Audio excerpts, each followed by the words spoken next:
A Souza Produções convida você a se tornar um patrocinador. Semeie no nosso ministério. Com a sua oferta poderemos produzir muito mais vídeos. Este é um ministério independente e, por isso, precisa da sua participação. Inscreva-se no canal e compartilhe os vídeos. Seja um multiplicador desta visão.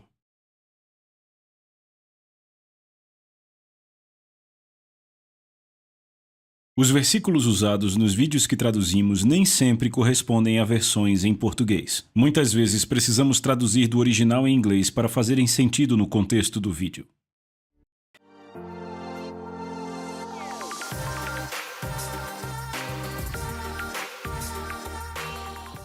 Bem, pessoal, estamos aqui na nossa lição final. Eu penso que eu poderia ensinar mais 10 lições. Mas o que eu realmente espero é que quando terminarmos essa daqui e orarmos, vocês tenham as ferramentas para conseguir saber por que e para que foram chamados, que vocês descubram como entrar nisso. E nessa lição de hoje, isso é muito importante, a gente vai fazer a pergunta: como eu maximizo o meu chamado? Então, é claro que é Deus quem te dá o aumento, mas temos que cooperar com os caminhos de Deus para maximizar o que Ele nos chamou para fazer. E essa sessão é muito importante, certo? Nós entendemos o refinamento, entendemos o ser guiado pelo Espírito, todos esses aspectos, mas como fazemos para maximizar? Bem, eu vou ter que ler muitas passagens aqui no início para estabelecer o que eu quero dizer. A primeira passagem, vamos voltar para Romanos 12:6, vejam isso. Tendo dons que diferem segundo a graça que Ele nos deu, usemos esses dons. Então vamos focar nisso, é preciso usá-los. Certo, eu quero destacar 3 palavras aqui e a primeira delas, eu destaco a palavra graça. Lembra que Paulo disse lá na primeira lição que tivemos que nosso chamado é segundo a graça de Deus? Você não pode cumprir o chamado de Deus em sua vida sem a graça. O problema é que a maioria das pessoas apenas vê a graça como um disfarce. Elas veem como um perdão de pecados, é claro, a salvação. Elas veem como um dom gratuito e imerecido. Veja, tudo isso é verdade. A graça de Deus perdoa os pecados, ela traz nossa salvação e você não consegue orar o suficiente para ter graça, certo? Mas o que muita gente não entende é que a graça também, ela também nos capacita para fazer o que não conseguimos fazer em nossa própria habilidade, certo? Então a minha definição de graça é a seguinte: é a capacitação de Deus que nos dá a capacidade para irmos além da nossa capacidade. 2 Coríntios 12:9, o próprio Deus diz ao apóstolo Paulo: a minha graça te basta porque o meu poder... Deus se refere à graça como poder. O meu poder se aperfeiçoa na sua fraqueza humana, na incapacidade humana. Pedro disse que a graça seja multiplicada em vocês, 2 Pedro 1, conforme seu divino poder. Pedro relaciona a graça de Deus ao poder divino, então é a capacitação de Deus que nos dá a habilidade de ir além. Uma segunda palavra que eu quero enfatizar aqui na passagem que diz que os dons diferem segundo a graça de Deus e nos diz para os usarmos, é a palavra dons. Dons vem da palavra grega, veja aqui, graça é charis. Com um MA no final, nós temos carisma, certo? Então esta é a palavra para dons em Romanos 12:6. O que é isso? É um dom específico da graça que capacita um indivíduo a cumprir o que foi criado para fazer. Por exemplo, na minha vida, um dos carismas qual é? Escrever. Sabe, a minha nota no exame final do ensino médio em língua inglesa foi muito baixa. Todo esse tempo eu só conheci 2 pessoas que tiveram uma nota mais baixa do que eu nesse exame. Inglês era a pior matéria para mim no ensino médio, eu não escrevia nada. Imagina, um capítulo. Mas ainda assim, quando Deus falou comigo em 1990, primeiro eu ri, eu disse: não, Deus, você deve ter se enganado, você tem tantos filhos na terra que você está confundindo os filhos. E aí eu não fiz nada, porque afinal eu não sei escrever. Bem, 10 meses depois, 2 mulheres me procuraram de 2 estados diferentes dizendo a mesma coisa: se você não escrever, John, Deus vai dar a mensagem a outra pessoa e você será julgado. Quando a segunda mulher na Flórida me disse o que a primeira mulher tinha dito algumas semanas antes, a primeira era do Texas, a segunda da Flórida, quando ela disse isso eu fui tomado pelo temor de Deus. É melhor eu escrever, então eu peguei uma folha branca de papel e eu coloquei contrato em cima, certo? E eu escrevi um contrato com Deus. E disse: Deus, eu acho que você está cometendo um grande erro. Eu não sei escrever. Então eu preciso de graça porque eu não consigo.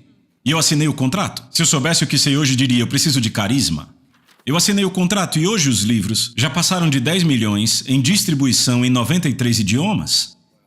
Eu fico maravilhado, ninguém mais do que eu sabe quem escreveu aqueles livros. Meu nome está nos livros porque eu fui o primeiro que leu eles. Ok, eu sei que vieram de Deus.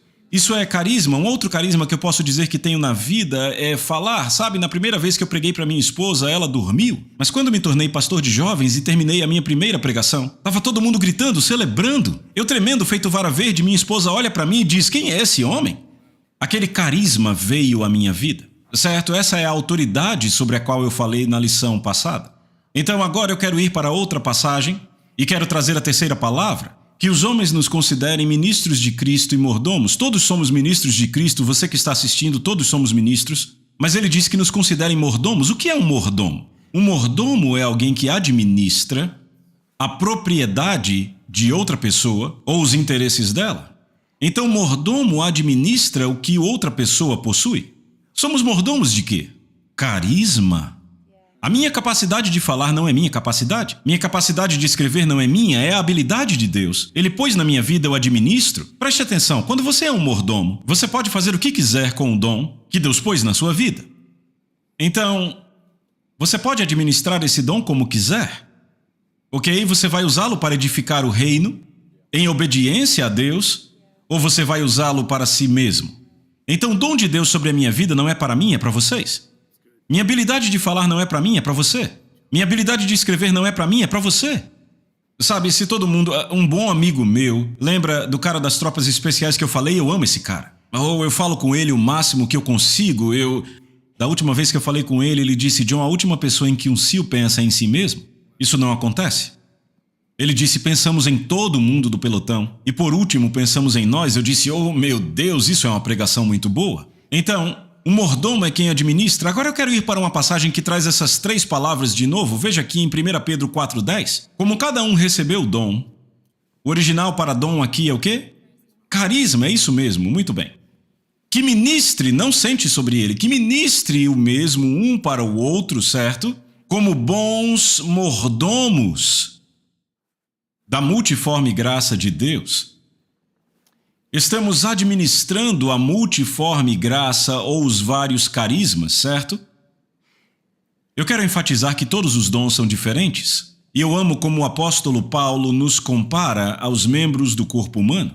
Se você olhar para o meu corpo, eu tenho membros diferentes e cada um tem uma habilidade única que os outros não têm. Dedos fazem coisas que ouvidos não fazem, ouvidos fazem o que o estômago não faz, o estômago faz o que os pés não fazem, e os pés fazem o que o fígado não faz. Feliz é o homem ou a mulher que conhece o seu dom e o seu chamado e atua neles. Infeliz é o homem ou mulher que opera no dom de outra pessoa. Não seria muito estranho se eu viesse aqui hoje com meu polegar estendido e dissesse: muito bem, pessoal, minha boca já falou demais, agora é hora do meu polegar falar. O meu polegar não é dotado para isso? Ok, mas o meu polegar pode pegar uma caneta. É difícil para minha boca pegar essa caneta. Ok, foi uma tentativa miserável, mas não pode ser feito. Meu polegar pega meus óculos de leitura quando eu preciso ler e eu os ponho. Assim são os dons de Deus. E sabe o que Deus diz? Ele diz: as partes do corpo que não são vistas, Ele dá mais honra a elas do que as partes que são vistas. Eu sei, as pernas têm bastante atenção, certo? As pessoas olham para você e dizem: que par de pernas, hein? Que par de pernas. Ora, vamos, eu sei que o Jonathan disse a você, Brandy, quando namoravam: oh, querida, que par de pernas você tem, hã? Pernas têm atenção, mas sabia que as pessoas conseguem viver sem pernas? Certo? Eu conheci um cara jogando golfe, ele perdeu uma perna num acidente de carro e ainda assim joga. Quando eu era mais jovem, eu conheci um garoto jogando golfe no colégio, ele só tinha um braço e era o segundo melhor do time. Jogava golfe com um braço. Você vive sem um braço ou sem uma perna, mas não vive sem um fígado? E eu nunca ouvi ninguém dizer: Jonathan, que fígado você tem, meu amigo, esse fígado é extraordinário. Não, o fígado é uma parte invisível, mas é mais valioso, mais importante do que a parte visível, a sua perna ou seu braço. Então nunca despreze. Ouçam o que eu digo. O chamado e os dons que Deus colocou em você. Você pensa: meu Deus, será que eu não estou servindo a Deus porque não estou no púlpito? O púlpito é uma parte visível. Pessoal, nunca desprezem a parte do corpo que Deus fez vocês serem. Amém? Certo. Então agora, voltaremos para Coríntios. Eu quero que vocês vejam isso, tá? Além disso, é requerido dos mordomos que sejam achados o quê? Fiéis. Repitam. Fiéis. Uma exigência de Deus para que sejamos mordomos é sermos fiéis. Agora, eu já ensinei em várias conferências de liderança, não quero envergonhar vocês porque já envergonhei muita gente com isso. Mas eu falo, me digam qual a primeira palavra que vem para você para definir fiel. Eu vou mostrar aqui o que as pessoas dizem. Firme, confiável, leal, confiável, crível, verdadeiro. Aqui está a maioria das palavras que as pessoas dizem. Sabe a palavra que eu nunca ouvi em nenhuma conferência de liderança? Multiplicação. Mas é uma das definições mais importantes de ser fiel. E você diz, John, mas o que isso tem a ver? Lembra da parábola dos talentos? Ok? Um grande rei, um grande senhor, não é? Ele chama seus servos e entrega os bens dele para eles. Cada um segundo sua habilidade, não é? A um dá 5, a outro dá 2 e a outro 1. Deixa eu fazer melhor aqui. Eu vou personalizar. Eu vou dar 5 a Ashley, vou dar 3 ao Dave e ao Larry 1. Certo? E ele parte numa longa jornada. Então, a Ashley e o Dave trabalham e usam os dons que lhes foram dados. Ele chama de talento, se refere a dinheiro, mas aqui é uma parábola. Eu creio que Jesus está falando de dons. Então, eles os usam e multiplicam e conseguem, sabe, a Ashley consegue 10, Dave multiplica de 2 para 4, mas Larry é preguiçoso. Ele enterra seu dom. Então, o Senhor volta e acerta as contas. Ashley chega e diz, você me deu 5, aqui estão os 5 e mais 5, eu multipliquei o que você me deu. Sabe o que ele diz? Ele diz, muito bem, servo bom e fiel, vejam isso. Você foi fiel? Não, peraí, qual foi a única coisa que ele disse que ela fez? Ele não disse que ela chegava na hora no trabalho, ele não disse que ela era confiável, ele não... A única coisa que ele fala da ação dela foi a multiplicação, é a única coisa falada em toda a parábola. Ela multiplicou de 5 para 10. Você foi fiel, então Deus vê como ser fiel multiplicar o que ele confiou a você. Sobre o pouco eu lhe farei governar sobre muito, entra no deleite do teu Senhor. Com Dave é a mesma coisa, ele recebe exatamente a mesma recompensa. Muito bem, servo bom e fiel, certo? E então vem o Larry. Larry diz, aqui está seu 1 talento. Eu tive medo de você e aqui está o problema número 1. Ele tinha medo do mestre, não conhecia seu caráter. Ele não conhecia o caráter do seu mestre. Em nosso caso seria nosso pai, ok? Aquilo o paralisou, a intimidação em nossas vidas faz com que os dons fiquem dormentes. E ele diz, eu vi você como um homem duro, certo? Eu tive medo e te vi como um homem duro. Ele não conhecia o caráter do mestre e tinha medo, 2 coisas que te paralisam. Veja o que o mestre diz, ele diz, servo mau e o que mais? Preguiçoso. Agora... veja que mentalidade pequena temos na igreja. As pessoas dizem, eu tenho meu pequeno negócio aqui, ganho dinheiro suficiente para alimentar minha família, eu vou para a igreja, eu sirvo na igreja, eu sou fiel. Não segundo essa parábola. Segundo essa parábola, você é mau e preguiçoso. Sabe o que isso me diz? Que Deus vê, segundo essa parábola, os que mantêm como maus e preguiçosos e aqueles que multiplicam como fiéis e bons. Eu quero que você pare e pense nisso. Agora veja o que acontece aqui, sabe? Vai ficando pior. Ok? Veja o próximo quadro. Então tirem o talento do Larry e o deem a Ashley, que tem 10 talentos. Deixa eu só garantir que a gente está entendendo bem isso aqui. O Larry acaba com 0, a Ashley acaba com 11. Eu estava orando uma vez e lendo a minha Bíblia, e o Espírito Santo fala comigo, eu quero que ouçam isso. Ele disse, eu não sou socialista em meu pensamento. Deus falando comigo. Ele disse, eu penso de forma capitalista. E eu pensei, é o quê? Eu vou te mostrar o Deus socialista, ok? Se Deus fosse socialista, o que ele faria? Daria a cada um 3, não daria a Ashley 5, ao Dave 3 e ao Larry 1. Daria a cada um 3. Agora, claro, a Ashley e o Dave ainda seriam fiéis, e o Larry preguiçoso. Então o que ia acontecer? Ashley e Dave acabariam com 6 e o Larry com 3, certo? Então esse Deus socialista tiraria um da Ashley e um do Dave, daria para o Larry e todos teriam 5. Esse é o tal Deus socialista? Deus não é socialista. A Ashley acaba com 11, o Larry acaba com 0. Então vejam o que Deus diz, vejam isso, pessoal. Porque a todo o que tem, e quem é a pessoa que tem aqui nessa parábola que multiplica? Mais lhe será dado e ele terá abundância. Mas para aquele que não tem, que é a pessoa que retém, até o que ela tem, lhe será tirado. Veja o que Jesus diz no Evangelho de Lucas aqui na tela. Aquele que é fiel no pouco, também é fiel no muito. Eu quero dizer de novo, aquele que multiplica naquilo que é pouco, vai multiplicar no muito também. Aquele que é injusto no pouco, é injusto no muito. E se vocês não forem fiéis, ou seja, se não multiplicarem no que é dos outros, quem dará a vocês o que é de vocês? Deixa eu te dizer porque Deus não dá negócios gigantes para pessoas, porque quando trabalham para outras empresas, elas não multiplicam. Não trabalham com paixão, não trabalham como se fossem deles, e Deus diz, se você não tem caráter para trabalhar nessa empresa, como trabalharia na sua, como eu posso te dar o que é seu? Então, multiplicação é fundamental. Eu olho para a nossa vida, minha e da Lisa, estávamos pregando em pequenas igrejas com pouco mais de 100 pessoas. Deus me disse para escrever, mas nenhuma editora publicaria meus livros. Eu fui lá e escrevi, passei o ano inteiro escrevendo o livro. E eu escrevi outro livro. E entenda isso, eu tinha bebês, eu era o office boy do ministério, eu era o secretário do ministério, eu separava as correspondências lá, e estou escrevendo um livro. E ainda estou viajando. Eu não tinha tempo. Eu honestamente estava tipo, ok, eu vou escrever esse livro, muito embora eu tenha todas essas responsabilidades. E Deus me observou, escrevendo aquele livro sem editora. Na verdade, eu entrei em contato com 2 editoras. Uma não respondeu, a outra disse, não queremos publicar esse estilo. Então, eu imprimi o livro com um pouco de dinheiro que juntei e vendíamos nas igrejas onde íamos. Ok? 80 pessoas compraram o livro. Mas ninguém mais na nação ou em outras nações estava recebendo o livro, e eu disse, Deus, eu sei que você me disse para escrever um livro para as nações.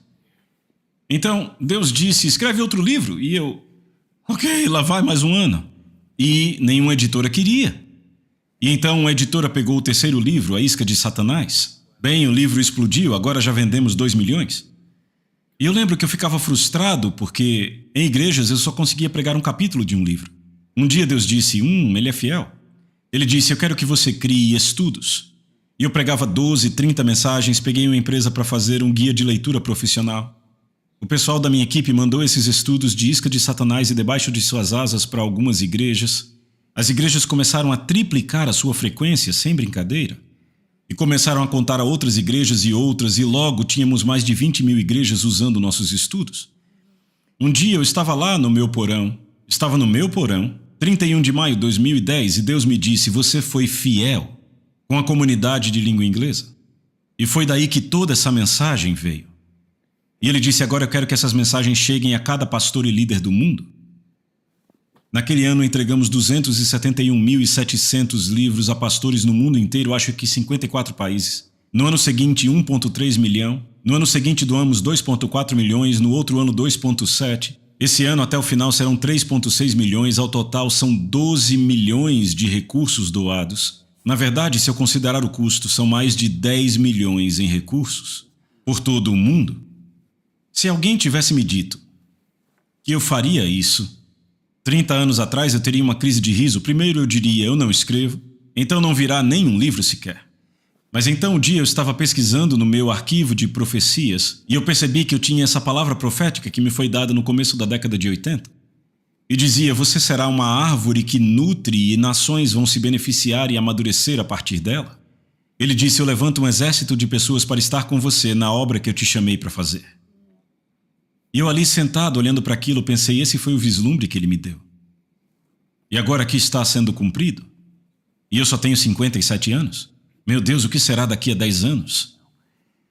Mas Deus espera que nos multipliquemos. O primeiro comando foi sede fecundos e multiplicais, não tem a ver só com bebês.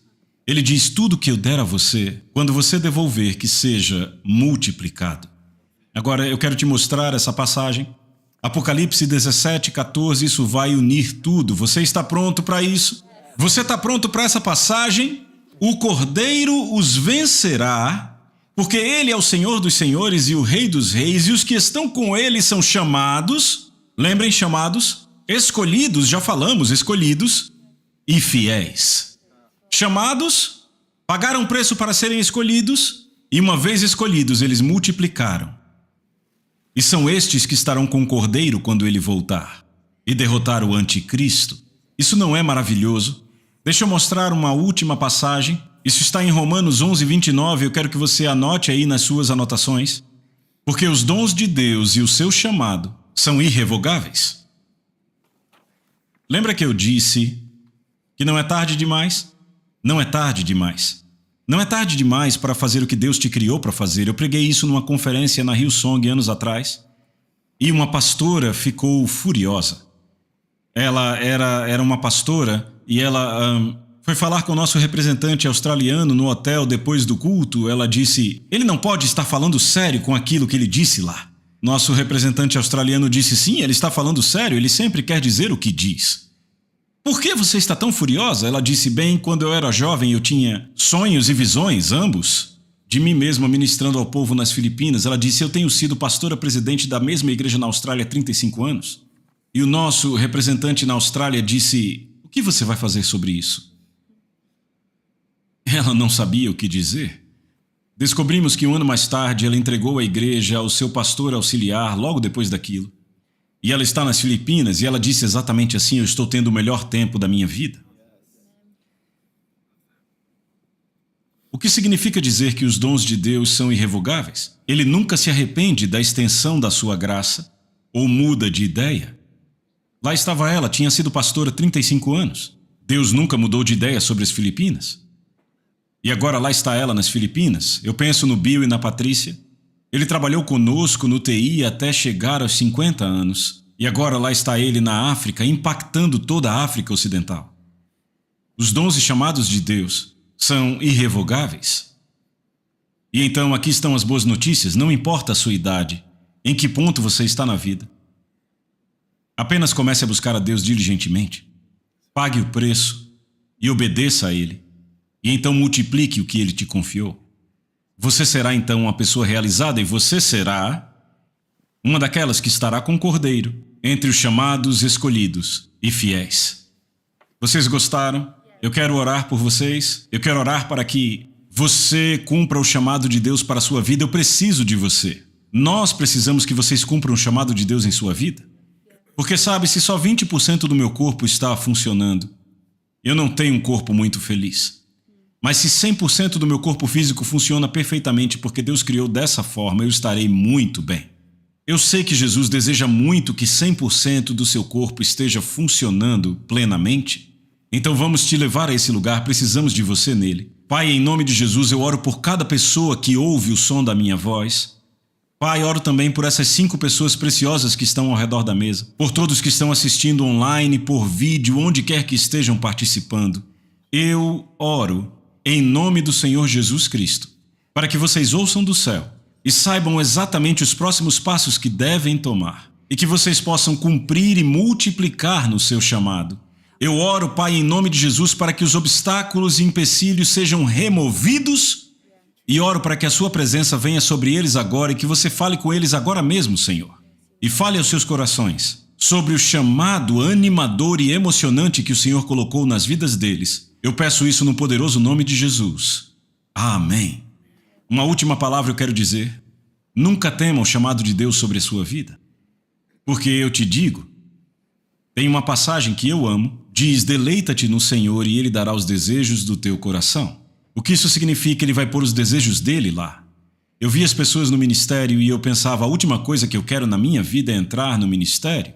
Mas hoje eu não consigo pensar em mais nada que eu poderia estar fazendo agora. Eu lembro que naquela época eu queria jogar tênis profissionalmente ou golfe profissionalmente. Mas eu te digo, mesmo quando eu era jovem, com meu carrinho velho dirigindo para cima e para baixo, dirigindo com 2 crianças pequenas no banco de trás, eu já era tão feliz e realizado quanto poderia ser. Sim, eu tive provas e tribulações, mas eu era realizado porque eu estava cumprindo os desejos que Ele pôs dentro de mim. Não tenha medo do chamado que Deus pôs em sua vida. Você será a pessoa mais feliz, mais realizada, mais satisfeita, porque você está fazendo o que Ele te criou para fazer.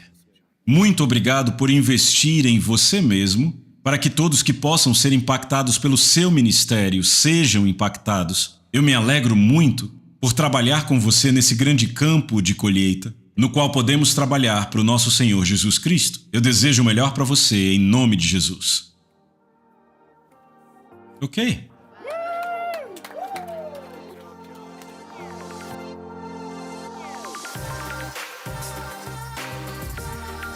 A Souza Produções convida você a se tornar um patrocinador. Semeie no nosso ministério. Com a sua oferta poderemos produzir muito mais vídeos. Este é um ministério independente e, por isso, precisa da sua participação. Inscreva-se no canal e compartilhe os vídeos. Seja um multiplicador desta visão.